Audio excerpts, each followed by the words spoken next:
it's like 1 hour delay now because of your daylight savings. So, but anyway, so this is 4th canto, 12th verse, 12th chapter and 31st verse. And this is again Dhruva Maharaj. We are with Dhruva Maharaj now. He is still with us so long time. So this is the verse 4, 12 and 30th verse we are reading, and the verse goes like this: Paritya bhyareya dhishnayanga agrayam parshadau abhivandya cha ye shatat adhishtatum vibrat rupam hiranyamayam. Okay, translation we have already read. Yeah, I think I have. So I think I'll read the translation again, at least for myself. Before getting abroad, Dhruva Maharaj worshipped the airplane, circumambulated it, and also offered obeisances to the associates of Vishnu. In the meantime, he became as brilliant and illuminating as molten gold. Thus, he was completely prepared to board the transcendental plane. Yeah, this is Paritya Abhiharchaya Dhishnaya Agrayam. Yeah. He became illuminated. The word is Bhivrat. Yeah, I think we'll talk about this. Let's read the Prabhupada. Prabhupada says here, Prabhupada is saying, Prabhupada, in the absolute word, the plane, the associates of Lord Vishnu and Lord Vishnu himself are all spiritual. There is no material contamination. In quality, everything there is one. As Lord Vishnu is worshipable, so also are his associates and his paraphernalia, his airplane and his abode, for everything of Vishnu is as good as Lord Vishnu. Dhruva Maharaj knew all this very well as a pure Vaishnava, and he offered his respects to the associates and to the plane before riding in it. But in the meantime, his body changed into spiritual existence. And therefore it was illuminating like molten gold. In this way, he also became one with the other paraphernalia of Vishnu. Mayavadi philosophers cannot imagine how this oneness can be achieved even in different varieties. The idea of oneness is that there is no variety. Therefore, they have become impersonalist. As Shishumar, Vishnu Loka, Dhruv Loka are completely different from this material world, so a Vishnu temple within this world is also completely different from this material world. As soon as we are in the temple, we should know very well that we are situated differently from the material world. In this temple, Lord Vishnu, his throne, his room, and all other things associated with the temple are all transcendental. The three modes, Sattva Guna, Rajaguna, Tamaguna, have no entrance into the temple. It is said, therefore, to live in the forest is in mode of goodness, to live in cities in mode of passion, to live in brothel or liquor shop or slaughterhouse is in mode of ignorance, but to live in the temple means living in Vaikuntha. Everything in temple is as worshipable as Lord Vishnu or Krishna. Yeah, excellent verse, an excellent purport, an excellent teaching. And let's discuss this. I'll just offer obeisances. Om Ajnanaatimirandasya Jnananjana Shalakaya Chakshurunmilitam Yena Tasmai Shri Gurve Namah. Namo Vishnu Padaya Krishna Pristhaya Bhutale Srimate Bhakti Vedanta Swaminiti Namine Namaste Saraswati Deve Gurvani Pracharine Sheshunyavadi Paschatishtarine. Yeah, so Dhruva Maharaj, we are back to him. And he's going back to Godhead. He's so lucky to go back to God. It needs tremendous amount of luck and tremendous amount of endeavor and tremendous amount of blessings to go back to Vishnu Lok, and he has done it basically. And especially a plane has come to receive him. That's what is happening here. And he offered. So when the plane arrived from Vishnu Lok to take him, for non-devotees, Yamdutas come. Now those non-devotees, by non-devotees we mean sinful people and also pious people. Both of them are escorted by Yamadutas. Now, well, you might say, well, okay, fine. Sinful people are taken by Yamaduta, but what about pious people? Why they are taken by Yamaduta? So, well, the whole point is when Yamdutas, they appear differently to different people. Now, to sinful people, they appear very ghastly, and the whole description is given in Garud Puran what the appearance is. In fact, Lord Vishnu says to Garud, Garud, you please don't ask uh, how Yamdutas look because you might become unconscious.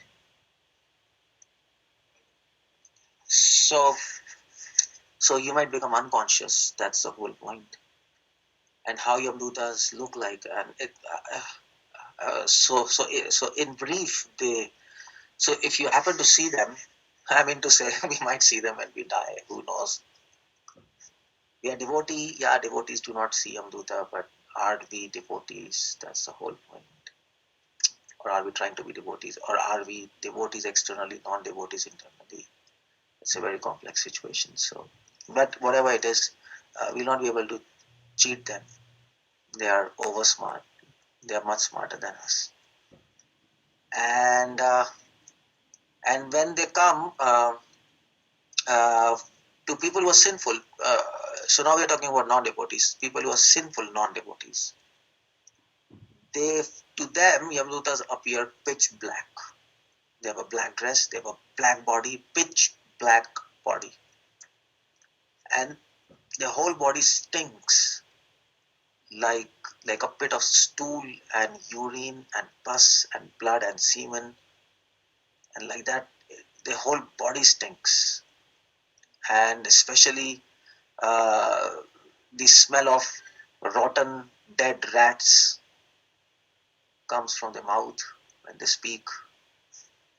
And and when you see them, their whole face is disfigured. They might have eyes on their forehead and nose on the chin and mouth in the place of eyes. It's all disfigured. It's very dangerous. And they have nails, and the whole point is uh, they have just one emotion. Just one emotion. That is enviousness. That's all. They don't have. They don't have lust. They don't have mercy.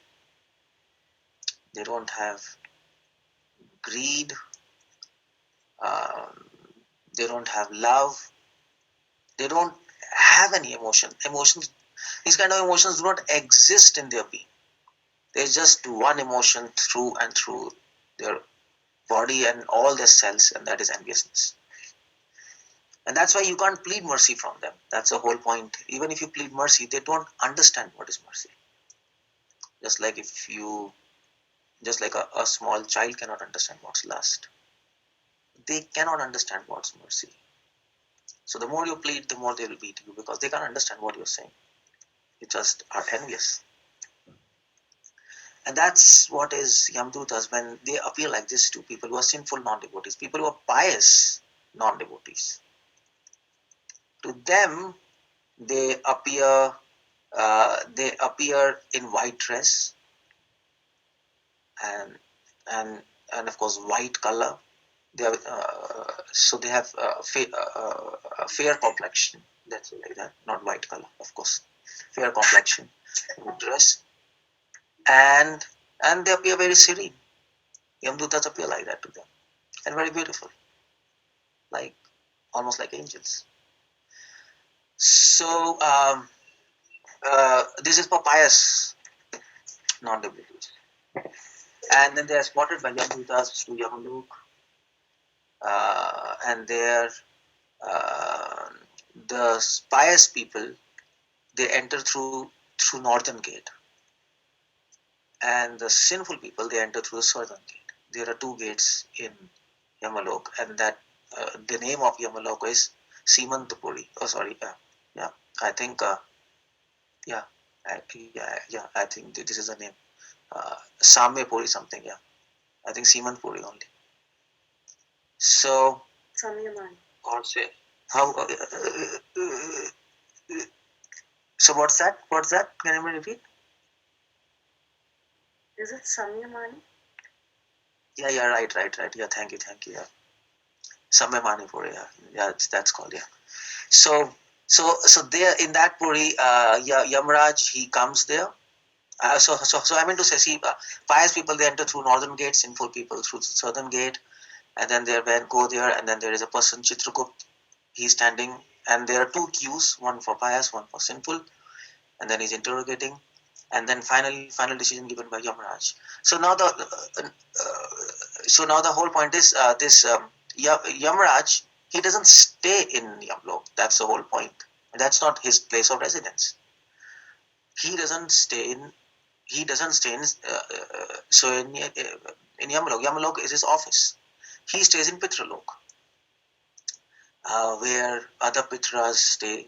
Those Pitras, those forefathers were very, very pious.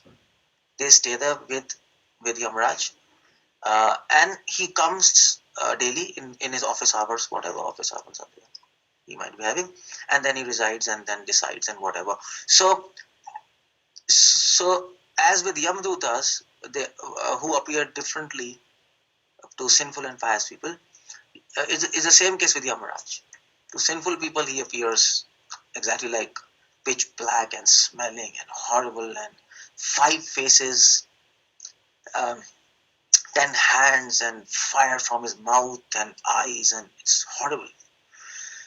And height is like a mountain. And to pious people, he appears very fair complexion, very beautiful, full of mercy and love, and like that. So, so that's how they appear to sinful and pious people. Now, the whole point is Dhruva Maharaj, he's a devotee.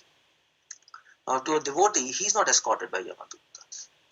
He's escorted by Vishnudutas, and the word uses Parshada. Parshada Abhivandyacha. He was welcomed by Parshada, by the attendants of Lord Vishnu. Vishnu sent them. And we know the names of these 2 attendants who came here, Sunanda and Nanda. Sunanda and Nanda, they came from spiritual world to escort Dhruva back to Vishnu Lok in a special plane. And how they appeared. Now that's the whole point, how they appeared. Now the appearance is given here. Vibrat Rupam Hiranyamayam. That's his appearance. That is their appearance. Now, how do we know that's their appearance? Because the scripture says, Bhagavatham says this is how Dhruva appeared, but at the same time, Prabhupada explains in the purport, he started appearing in the same way as Vishnudutas, because Vishnudutas are already in spiritual existence, and this is how they appear. They appear bright and illuminating as molten gold. That is their appearance. Now, this is beyond our any imagination. Beyond our any imagination. Now, this is what is their appearance is. They shine like millions of sun. Molten gold. Molten gold. In fact, you can Google molten gold, by the way, because in the market you don't get molten gold. That's not 24 karat gold because pure gold, it is liquid. Pure gold, you can't handle it. So they mix something in that, and then they actually refine it or whatever. Then it becomes hard in tablets, and then you can work on it. This pure gold is always molten or very soft. You can't do anything with it. So pure gold, pure molten gold, and you see YouTube how pure molten gold appears. It is anything like ever you have seen. So I mean to say, you can just go today, Google, YouTube that pure molten gold, and you see it's completely shining, very, very impressive. That's the whole point. So they were brilliant and illuminating. They were brilliant with the light of knowledge and purity and truth. That's what their light is from the body. They were brilliant in these 3. Satyam, Shivam, Sundaram. That's spiritual word, by the way. Sandhya Upanishad says. And in fact, Prabhupada mentions in the purport, everything becomes one in spiritual world. And the whole point is, uh, uh, Prabhupada says everything becomes one means in quality, everything becomes as good as Lord Vishnu.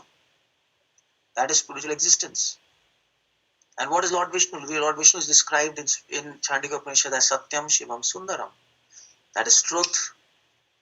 And Shivam means auspiciousness, and Sundaram means beauty. That's truth. Auspiciousness is knowledge, and beauty, truth, knowledge, and beauty. That's what um, Vishnu is. I mean, uh, either you can say Satyam Shivam Sundaram, or you can say Satchitanand. It's all the same.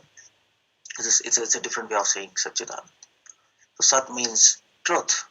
Sat means Satya. Satya means truth. And truth means which is eternal, which can never be destroyed. So that's Sat. Chit means knowledge. That's Shivam. Knowledge means auspiciousness. Shivam means auspiciousness. And knowledge, by knowledge comes auspiciousness and morals and dharma. And then Sundaram. Sundaram means Ananda. Beauty is Ananda. Always.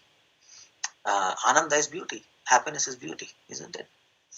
So my life became beautiful, we say. My life became beautiful when she entered in my life. Now, what does that mean? That means my life became full of happiness. So that's the whole point. That is Vishnu, and that's what Vishnu's associates are. That's what his paraphernalias are. Prabhupada says in this line, in quality everything becomes one. As Lord Vishnu is worshipable, so also his associates, paraphernalia, airplane, abode, everything of Lord Vishnu is as good as Lord Vishnu. They become one in quality, and so even associates of Lord Vishnu, they are illuminating. Vibrat, the word Vibrat is used in illuminating. The word Vibrat is a very common word which is used in Bhagavatham again and again. Vibrat. Now this Vibrat word is coming from the word in the Sanskrit it is Vibrat, yeah, Bhat. So Vibrat means which keeps on. I mean to say which keeps on illuminating, which keeps on illuminating, which keeps on giving light. That's Vibrat, and that Prabhupada translates as illuminating it. And so light of what? So it's not electromagnetic radiations, of course. In other words, that light is off. Now that is spiritual light. And that is not electromagnetic radiations or something, photons. It's not like that. It's different. That light, it is explained in these Upanishads. Hiranyamayana patrena satyasya pihita mukham tattva pushana pavrenu satya dharmaya kalpate. Each Upanishad prays, oh my Lord, please remove the effulgence from your face. Hiranyamaya patrena. Hiranyamaya means the golden effulgence. And the word comes here, Hiranyamayam. See? That effulgence, Vibrat Rupam Hiranyamayam. Hiranyamayam, that effulgence was like golden color. Hiranya in Sanskrit means gold. And that's what Upanishad prays. Please remove your golden effulgence. Now, what's that effulgence made of? That's the whole question. Should we ask physicists, what's that effulgence made of? Oh, well, they'll say, yeah, definitely photons or electromagnetic radiations. But no, that's spiritual. That's beyond our conception. Achinte khalu e bhava. Now that effulgence is non-different from Vishnu. That we know. In spiritual world, that's a rule. In quality, everything is one. And because Vishnu is not made of photons and chemicals and whatever it is, Vishnu's body is made of Sat Chit Anand, Satyam Shivam Sundaram. So similarly, his effulgence should be made of this, Satyam Shivam Sundaram. So here the word here, Vibrat Hiranyamayam, that illumination is made of truth, knowledge and beauty. Now, how do you make a light out of truth, knowledge and beauty? We have no idea. That's the whole point. We have no idea, we can't comment on it. But that's like it. That is spiritual word. That's all. Truth, knowledge and eternity. Truth, knowledge and beauty. Or you can say eternity, knowledge and beauty. Whatever. Because truth is eternal. So that's what is the Parshadas. Parshadas has this illumination and brilliant illumination of truth, knowledge and beauty And that's what Dhruva Maharaj became. Dhruva Maharaj, his body transformed into that spiritual body. And Prabhupada writes, his body also became effulgent and illuminating, like, like Vishnu, like Vishnu's associates. It became like that. Meantime, his body changed into spiritual existence. Now, here's a point. His body changed into spiritual existence. Now, the question is how? How did it change? Um and the answer is given is paritya abhecharya dishanyagram agrayam. The answer is what he did, that his body changed into spiritual existence, spiritual form, and it started illuminating with knowledge, truth, and beauty, just like Vaikuntha people. His his body started glowing with eternity, with truth, with knowledge, auspiciousness, with beauty, and with happiness, and with with absolute uh, morals, absolute ideal morals, with no contamination. Absolutely. Sarva dosha vivarjitam. There is no fault whatsoever. Now, how did it happen? That's the whole question. Um, and why did it happen? That's the whole question. uh, yeah, I mean to say, if I tell you, well, your body will become effulgent like millions of sun. Do you want? Yeah, of course I want. Who doesn't want? Well, but how this is going to happen? Okay, here's a trick. Here's a solution. Not a trick, but a solution. It might take time, but it'll happen. And how? Paritya abhirchaya dishnaya agrayam. And now what he did? He circumambulated now this plane. And of course, along with this plane, Vishnu Dutas who were there in the plane. And along with that, Vishnu himself, because every plane has a deity of Vishnu there.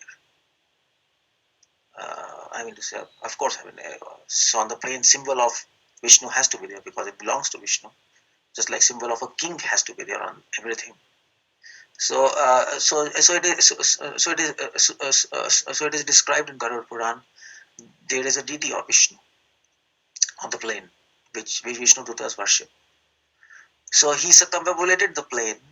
Along with that, Vishnu Dutas, along with that, Vishnu. And that's the whole point. That's the first thing we have to do in a life. If we want to become like Dhruva, if we want to become like illuminating like Millie,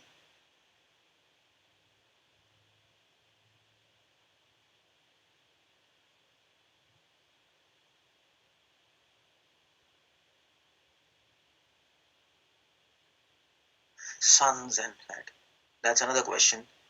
And the answer is easy. Why do you want that? Because Parshadam, because we want to become Parshad of Krishna.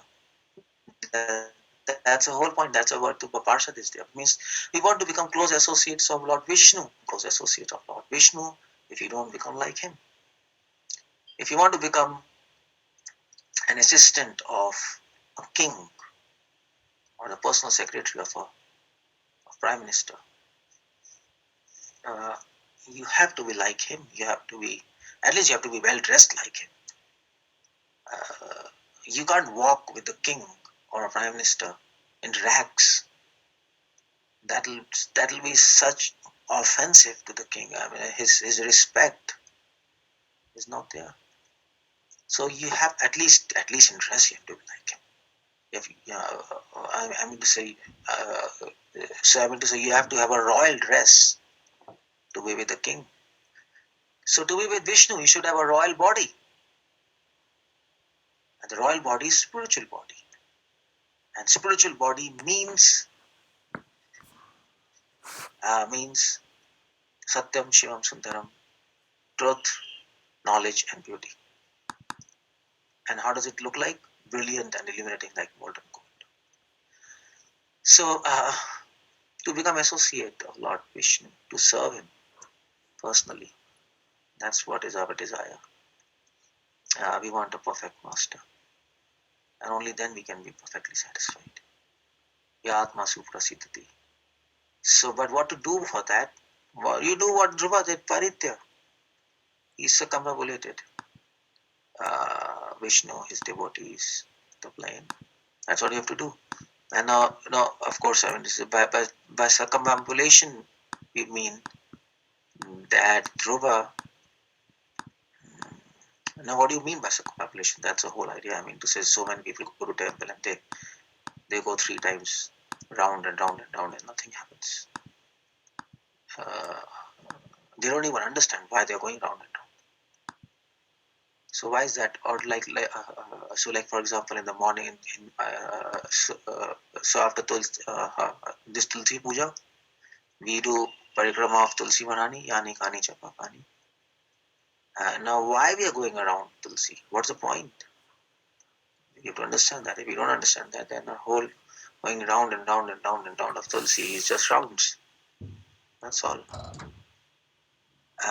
So any circumambulation, whether Tulsi or whether in the temple, whether this plane with associates, the idea behind that is is that uh, is that we are expressing that Lord Vishnu and his associates, they are the center of our life. Our life is meant to serve them and them only, and nothing else. And similarly, so that's why we circumambulate in the morning around Tulasi. Why? Is to express the fact that our whole life, the center of our life, is service to Lord Vishnu, because Tulasi Maharani symbolizes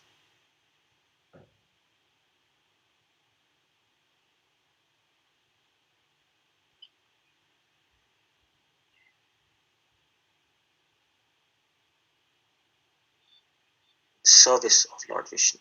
That's the whole idea there, Paritya. So this thing you have to do whole. I mean to say, you might not go round and round, but if your center of life is Krishna, actually you're doing parikrama. The whole life of a devotee is a long, long, long parikrama. That's the whole point. And that's why once in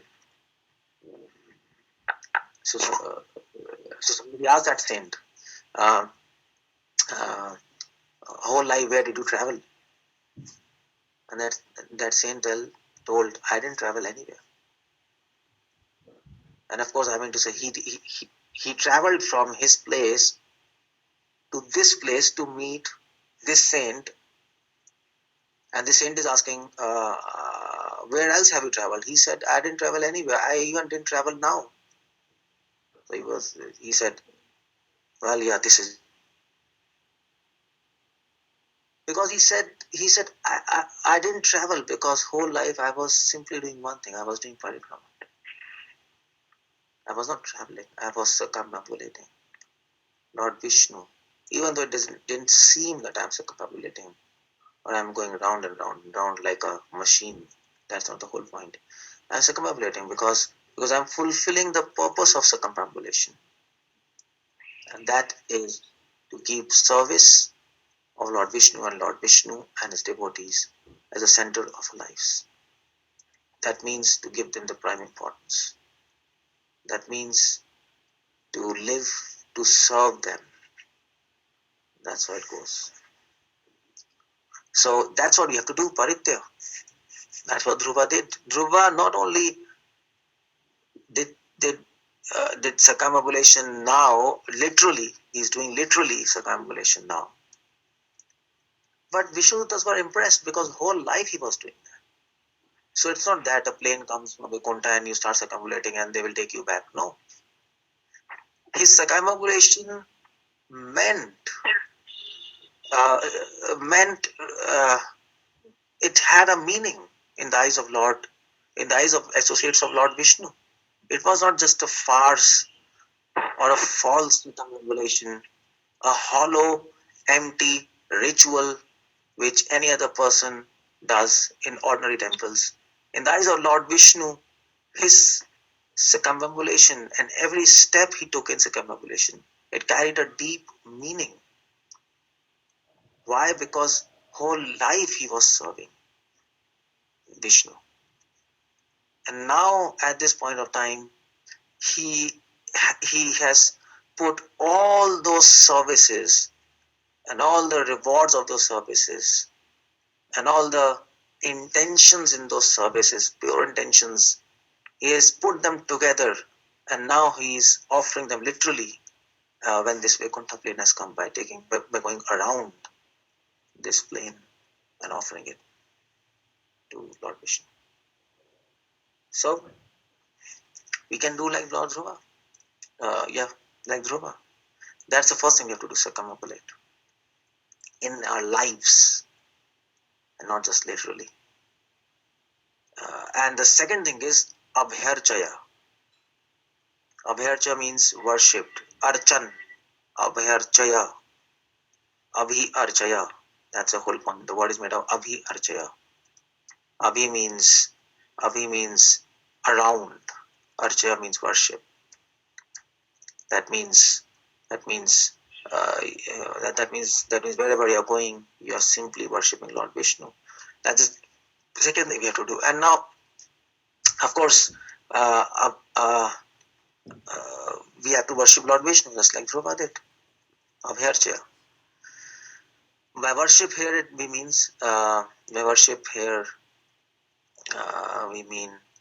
fulfill the desire of Lord Vishnu. That's the whole idea.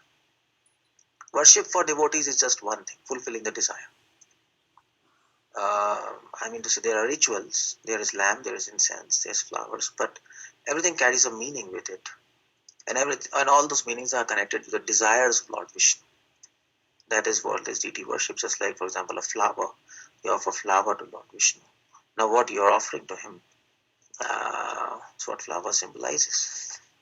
And when you take the flower back from the feet of Vishnu and somebody gives you to smell it, then that smell of flower symbolizes the desires of Krishna. That sweet smell symbolizes the desire of Krishna. And when you smell it, and when you take the smell within in your nose, and then it goes into your mind and blood,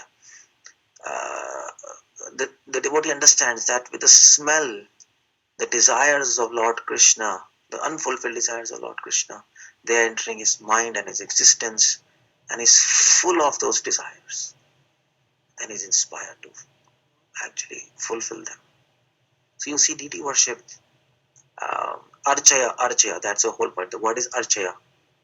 Deity worship reminds us of fulfilling desires of Lord Vishnu with each item. For example, flower, example I gave, or for example, incense.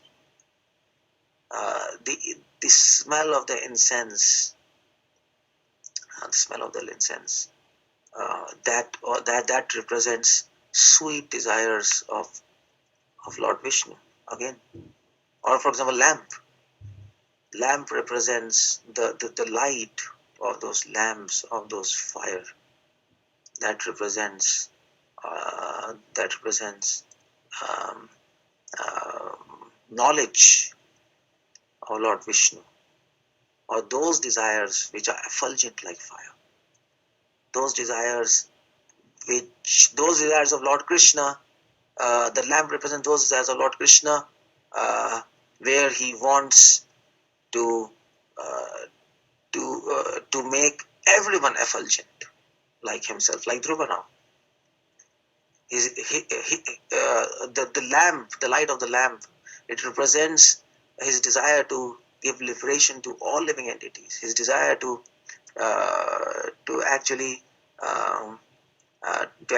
benefit all living entities.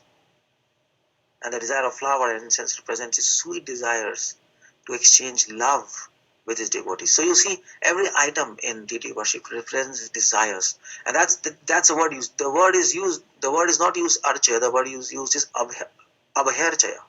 Abhyarchaya means having worship. The whole thing is prefix used is abhi plus archaya. So and when you combine them, it becomes abhyarchaya. So that means having worship. That means he was not worshipping whole life in a ritual sense. He was not a ritualistic person, and that's why when he worshipped now is Vaikuntha people, he worshipped them with paraphernalias. He worshipped them, and they were impressed. In their eyes, his worship carried a deep meaning. Why? Because whole life he was worshipping, and he was not just worshipping ritually, which is also important, but he understood the meaning behind that ritual. He was fulfilling the desires of Lord Vishnu. That's what he was doing. He was fulfilling the desires of Lord Vishnu. And that's what we have to do. If we do these two things, Paritya Abhairchaya, and if we understand exactly what it means, it is absolutely sure that one plane will come for you as it came for Dhruva. And we're going back to Godhead. And we'll get a form like devotees of Lord Vishnu, a spiritual form, which is effulgent, illuminating truth, knowledge, beauty, auspiciousness, happiness, eternity. It's we become perfect, but we have to do these two things: circumambulation and worship. And that means circumambulation means make service of Lord Vishnu and Vishnu as a center of lives. Center of life means that's the prime importance to us. For service and for Vishnu, we can leave everything: our homes, our money, our life. But for life and for people, we cannot leave devotion. It doesn't go the other way around. For devotion, we can leave the material world, but for material world, we cannot leave devotion. That's it. That's paritya. And the second thing we have to do is abhercha. Abhercha means worship. Worship means here the word is abhercha. That means fulfilling the desires of Lord Vishnu. And we have to understand all his desires, his sweet desires, loving desires, his desires of liberating the souls of this material world, his desires, his merciful desires, all these desires.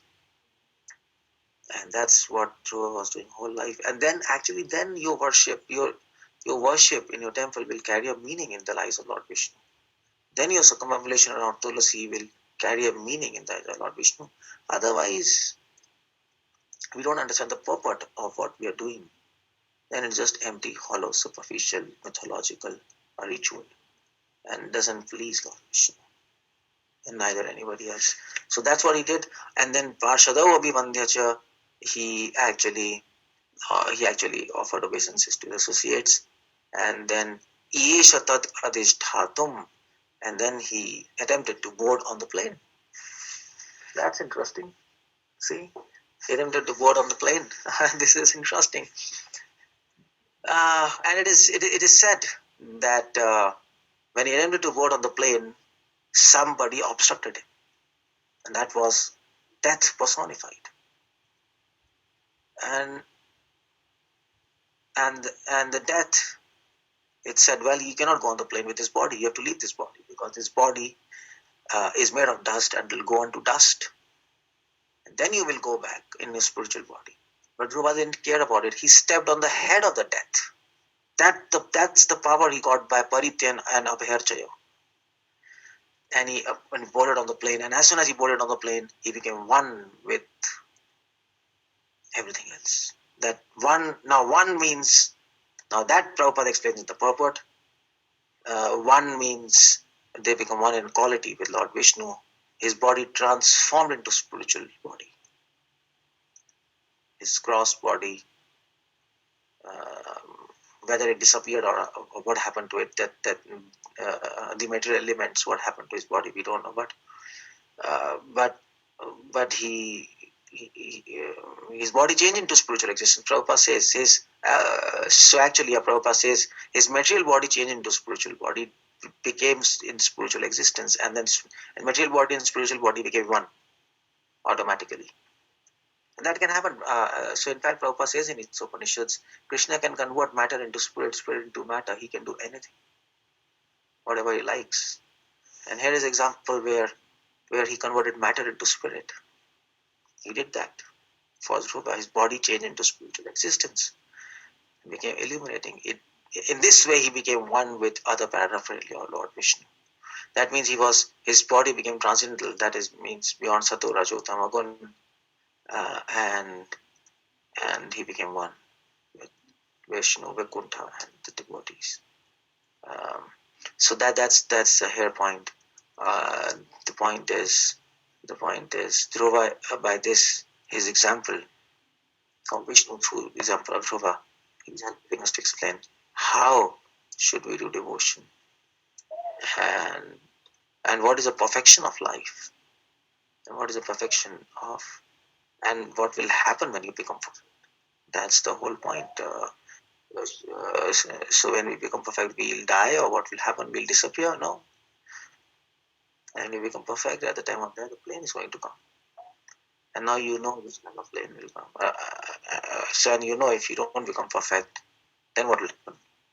If you become perfect, what's going to happen? If you don't become perfect, well, we are going to take another birth. And if we lose devotion, then what's going to happen? Now, it's pretty complex. What's going to happen, nobody knows. There are general rules which scriptures recommend, general guidance, but then there are always exceptions and complexities and loopholes. Karmana ghanavati. It's very difficult to understand what's going to happen, even for the greatest of rishis. So, well, we are not even interested what's going to happen. What we are interested is whether we will attain love of God or not, or whether we'll be able to fulfill all the desires of Lord Vishnu. All means whether we'll be able to fulfill his desires to the maximum possible extent, whether we will be able to make his service and him as the center of our lives. That's what our concern is. Rest is up to Vishnu. We have surrendered our I to him. That's surrender. Krishna says, surrender I to me. The I-ness, the I which you have. I want that. And when we surrender I to Krishna, I and my to Krishna, then Krishna will decide what will happen with that I, your I, and the devotee becomes absolutely fearless. That's what is devotion all about. That was this Dhruva Maharaj all about, and this pastime. Yeah, Hare Krishna. Is there anybody wants to ask anything? I'll just stop here. I think. I guess. Hare Krishna. Prabhuji, thank you so much for such a detailed and very beautiful class. I have a couple of questions. The first one was when you were describing about the Yamadutas, how they appear to different people. My question is, are the Yamadutas kind of a set of Yamadutas or different people with different forms, or is it a product of the person's consciousness or mental option that they are seeing such images, or is it that the Yamadutas themselves appear to be differently in different? Actually, it is Yamdutas appearing differently. It's not to do with consciousness. There are different people, and there are many Yamdutas, and actually they can transform their appearance, and they do that according to the person, according to the credits of the person. So it's not with his. So it's not the perspective of that person. Mm-hmm. It is Yamdutas are. It's really happening. That's the whole point. Thank you, Prabhu. The other question I had was when you were talking about the Pitris, you were saying that how Yamaraj actually lives in the Pitraloka, whereas his office is, when he goes to Naraka. So my question was, can you clarify this about the Pitris living in the Pitraloka as well as in the moon, on the other side of the moon? Is there something that you can comment on? What's that? Can you repeat? About where the Pitris reside. Where? Okay, fine. Yeah. It's explained in Srimad Bhagavatam that. Okay, fine. So let me explain it like that. So we know we are on Earth. Now above Earth we have Mahajanas Tapasatte, like Bhu, this is Bhu, earth is called Bhu. Then above this we have Bhuvar, Swaha, Mahar, Janas, Tapa, Satya. So 6 planets above earth. So above Bhulok is Bhuvarlok, where ghostly people stay, ghostly entities. Above Bhuvar there is Swaha, that is Swarglok, demigods. Then there is Maharjanas Tapasatya, where there is Brahma Rishis and Brahmaji stays. And below earth it is Atal, Vital, Sutal, Tal, Atal, Mahadanas, Atal, Patal. There are 7 planets below earth. So this forms a total 14 planetary systems. Now below Patal, which is the lowest planet in these floating planetary systems, there is Pitrilok. Now there we have Pitrilok, and there Pitri stays, like most very, very, very, very pious forefathers. They stay. And then below Pitrilok, just below Pitrilok, there is Yamlok. Yamlok and other hell around it. Hellish planets below Pitrilok. There is Yamlok, and then there is hellish planets around it, around and below it.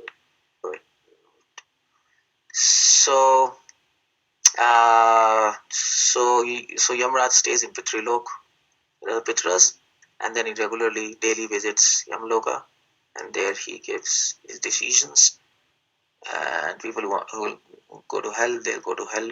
There are 24 types of principal hells, and then there are innumerable type of secondary hells. So that's a whole arrangement. So, my question about when we talk about the Pitraloka, we also, I don't know, I could find a reference for this. There is also they also say that some of the Pitras, they also live on the other side of the moon planet. So is there something that you could throw light on regarding this fact? No, actually, no. They don't stay, but what is it is Pitras, when they go to Pitrilok, they go through moon planet. Oh, they go through and that is why they said planet. this. Okay. Yeah. And so moon planet is the channel to go to Pitrilok. So that's why they say they stay on the other side of moon planet. That's not referring to the location. That's a channel from where they go. Okay. Yeah. So it's not that physically these Pitras, it's not like that. Yeah. So moon planet is a door to that dimension. They enter the dimension of Pitrilok through moon. Okay, and they don't reside there. No, they are not there. They're not. Okay, bro. Thank you so much for clarifying.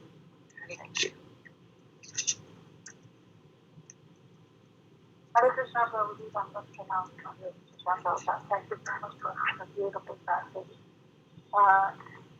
Prabhu, I just have this question in what Siddhivalakshmi Mataji was asking, that you said that there is a separate Yamraj for the pious people and separate, sorry, Yamaduta, for the pious people and for those who are non-devotees. So, is there any reference in the Bhagavatam or somewhere else where... No. I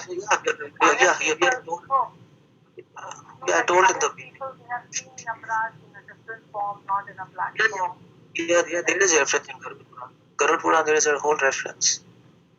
So in Garud Puran and also in Markandeya Puran, there are whole descriptions how they appear and what's happening and how they appear differently. It's all there. So it's there. Okay, and pious people also have to go to Yamaraj, right? Yeah, of course, because they're non-devotees. Thank you. That's all.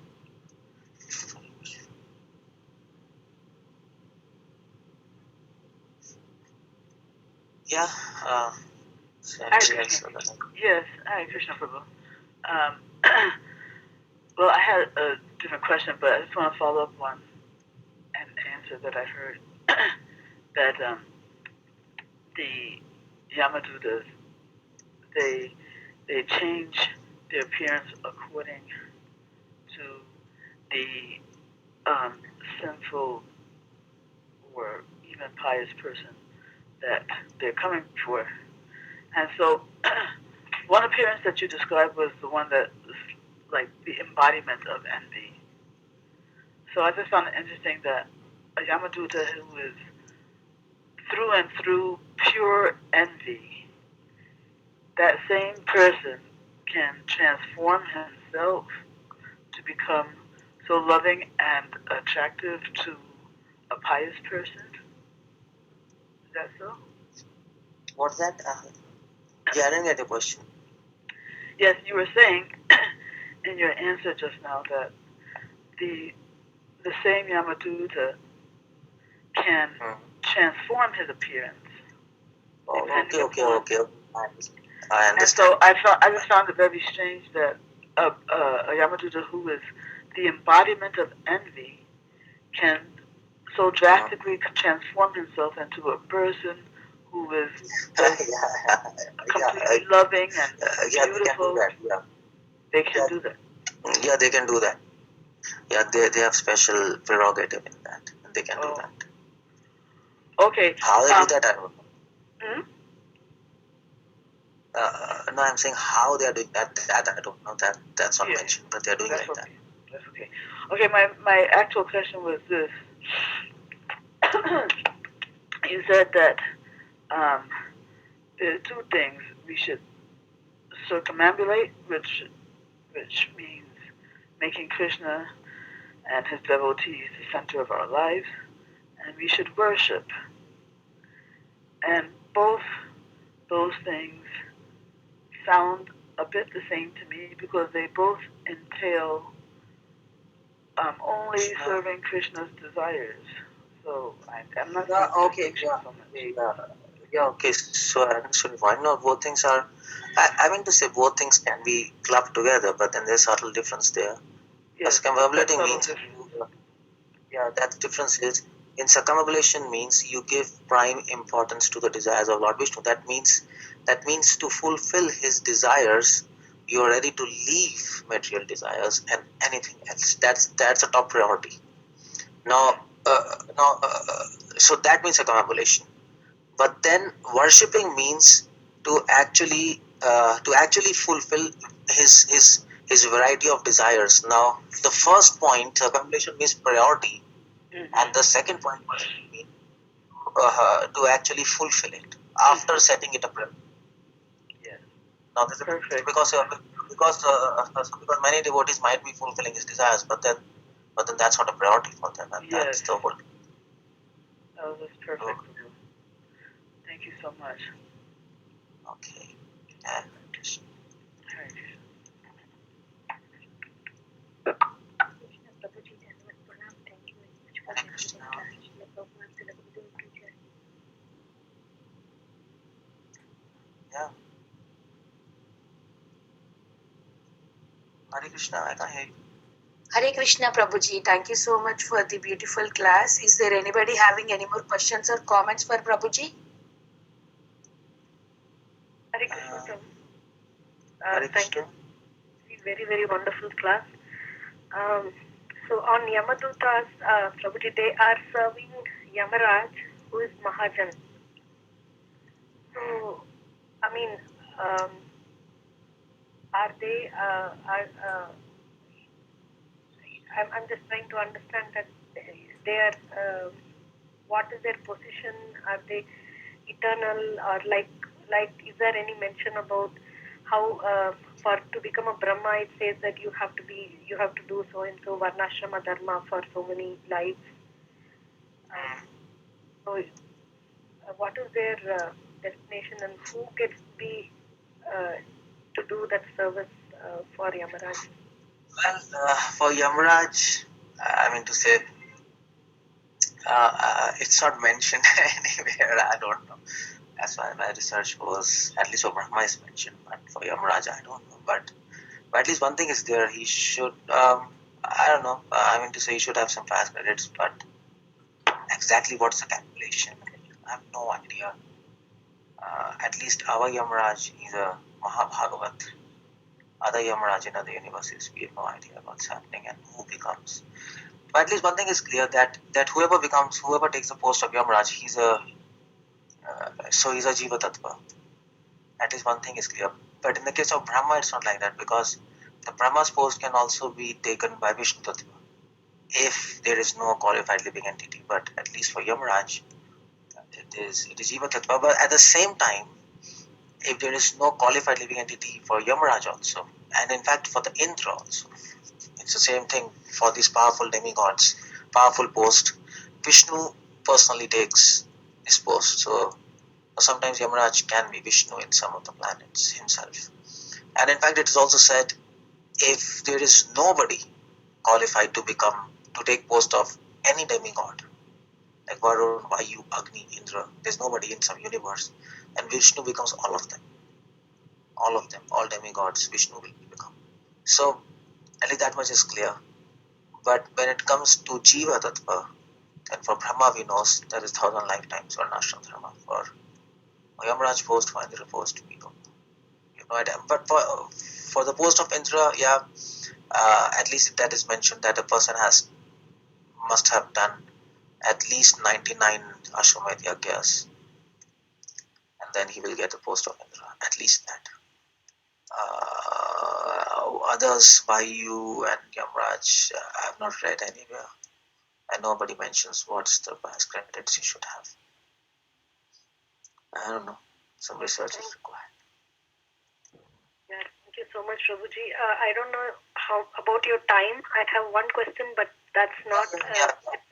No, actually, yeah, I have time because the time is shifted now. My class is late, so you can ask. I don't know if this call is time or not, but I have. Okay, Prabhuji. So this is from Bhagavad Gita. That was Yogi Namapi Sarvesham Madgate Nantaratmana. So there, and also in another place, Krishna says that one who thinks of me within himself. So I was trying to understand that what is this? I mean, one who thinks of me, that is there. We can understand that one who thinks of Krishna. So why this statement? One who thinks of me within himself. Let me read the translation exactly, Prabhuji. So Yogina Api Sarvesham Madgate Nantaratmana. So that verse, no, yeah. One who thinks of me within himself, isn't it? So that's what you're telling? Yeah. Maybe I should just read the translation. If anyone has can read the translation.